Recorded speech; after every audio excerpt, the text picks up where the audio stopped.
быйылдыгы жылдагы репертуарга келгенде шуны айта аламын. Алдыгы заманда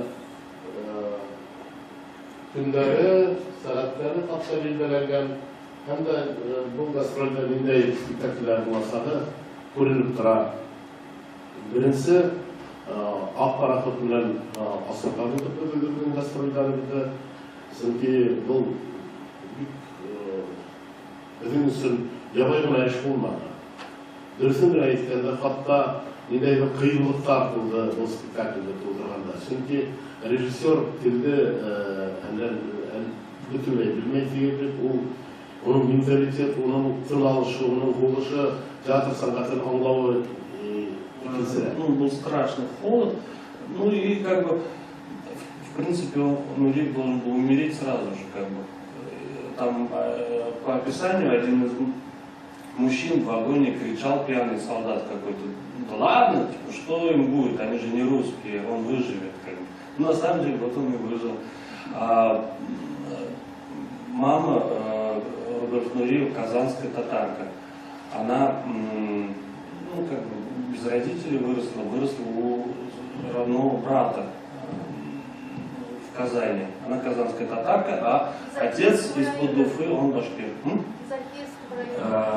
Ну, қысқаға айтканда, Рудольф Нуриевтің өзінің автобиографиясы негіз болып жатты шоу спектакль жайында. Шоу вакытта көпкенә китаптар укылды, күбеһе оның сител авторлары инде. Ул китаптарда бик күп оның сителдә ничек яшәгәне, ничек иҗат иткәне информация бирелә. Әмма кайбер бер авторлар бер-беренә ничектер, ну, противоречит итәләр. Сегодня, к большому сожалению, превалирует задача сохранения. Я с радостью услышал о том, что ребята на той сказке в Татарии играются на татарском языке. У нас же, к сожалению, целый ряд театров, в том числе и мы, допускаем, играем на русском языке. Потому что мы готовим спектакль, как, ну, допустим, спектакль сказка, на башкирском языке и параллельно на русском.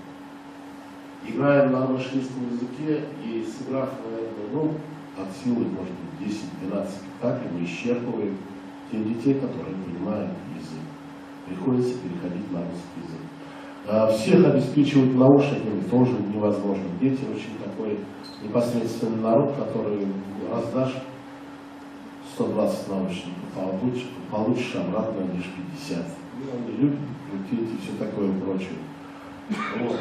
Но проще сыграть на русском языке. Поэтому вопрос сохранения языка стоит очень остро.